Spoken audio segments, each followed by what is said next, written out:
प्रणाम करै छी सब गोटे के। आइ हम अहाँ सब लेल चारिम दिन के कथा ल क हाजिर छी। आइ हम अहाँ सबके जे कथा सुनायब से पृथ्वी के जन्म के कथा सुनायब, पृथ्वी के जे जोरन पड़ल से कथा सुनायब। आइ हम ई कथा शुरू करै छी, पृथ्वी के जन्म के कथा शुरू करै छी। और ई कथा अहाँ सब पूरा सुनब। कथा बड़का टा के है, ताई ल क हम एक दिन में नहीं सुनायब ई कथा। एहि बेर 1.5 मास के पाबनि है, त कथा हम अहाँ सबके ई कथा 4 से 5 दिन में सुनायब। कनी कनी कथा कहब हम। कथा त 15 दिन के, लेकिन पाबनि 1.5 मास के है, ताई ल क एहि बेर कथा कमे कहै छी। लेकिन अहाँ सब कथा पूरा सुनब। ई कथा अहाँ सबके नीक लागत। जे सब पबनैतिन छी, पूजनाहर छी, जे सब कथा सुनि रहल छी, अहाँ सबके रोज हम कहै छी, आइयो कहै छी, कथा सुनऽ से पहले अहाँ सब बीनी आ दोहा सुनब। हमर दोसर वीडियो में अहाँ सबके दोहा आ बीनी भेट जायत। बीनी अहाँ 3 बेर सुनि लेब, दोहा सुनि लेब, तकर बादे अहाँ कथा सुनब। त चलू आब कथा शुरू करै छी, कथा सुनल जाओ। चारिम दिन के कथा, पृथ्वी के जन्म के कथा। सौंसे जले जल रहे, पृथ्वी रहबे नहीं करे। सौंसे समुंदर आ जले जल रहे। ओहि चीर सागर में शेष नाग पर भगवान विष्णु विराजमान रहथिन। हुनका नाभि सँ कमल के फूल निकलल रहनि, ताहि पर ब्रह्मा जी विराजमान रहथिन। महादेव सेहो ओतऽ एलथि। एक दिन तीनू देवता देखलखिन कि सबतर जले जल अइ। तहन तीनू देवता मिलकर विचार केलखिन जे सबतर तऽ ऊपर में जले जल अइ, जे अइ में पृथ्वी के जे रचना करितौं, सृष्टि के जे रचना करितौं तऽ नीक होइत। तऽ फेर ओ सब विचार केलथि आ कहलखिन, लेकिन ई हैत केना?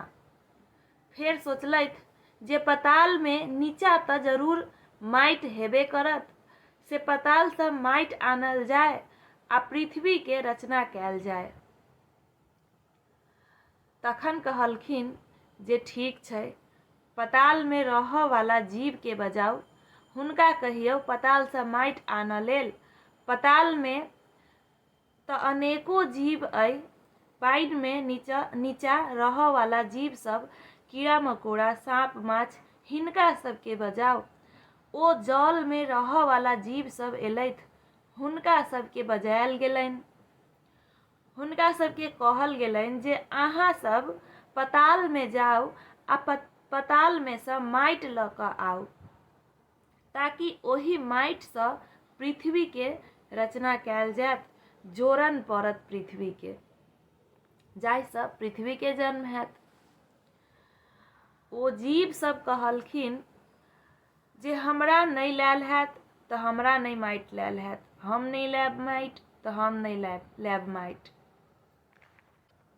माछ के कहल गेलनि तऽ बुआरी माछ कहलखिन जे हमर तऽ गलफर बड़का अइ, जे हम जाबेत ऊपर आयब ताबेत सबटा माटि धोखरि जायत। देवता सब कहलखिन जे अहाँ सब जाउ, लऽ कऽ आउ माटि, कनिको नहीं कनिको माटि तऽ किनको सँ आइबे जायत। तहन माछ गेल पताल, ओ सब अपन माटि लऽ कऽ ऊपर एलथि तऽ मात्र गरइ माछ लग कनि माटि भेटलनि। गरइ माछ के गलफर में सँ माटि निकललनि, ताहि सँ देवता सब पृथ्वी के जोरन देलखिन। तऽ पृथ्वी के जोरन पड़ि गेल। आब एहि सँ आगू के कथा हम अहाँ सबके काल्हि 5म दिन के कथा में सुनायब। कथा तऽ 15 दिन के अइ, लेकिन पाबनि एहि बेर 1.5 मास के अइ। तऽ एहि बेर 1.5 मास तक यह कथा 15 दिन के कथा के पुराबऽ के अइ।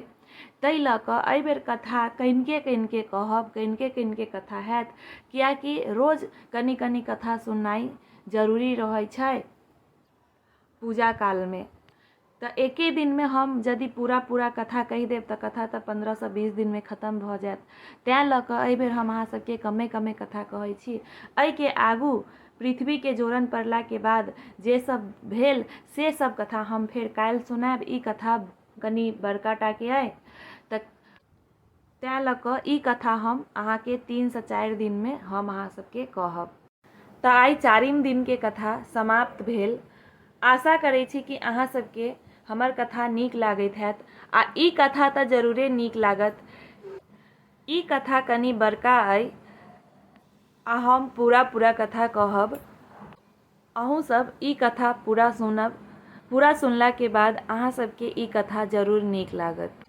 तऽ चलू आब हम अखन विदा लऽ रहल छी। एहि के आगा के कथा काल्हि हम अहाँ सब लेल फेर लऽ कऽ हाजिर हैब। तब तक के लेल हम आब आइ अहाँ सबसँ विदा लऽ रहल छी। काल्हि 5म दिन के कथा लऽ कऽ पुनः हाजिर हैब। धन्यवाद।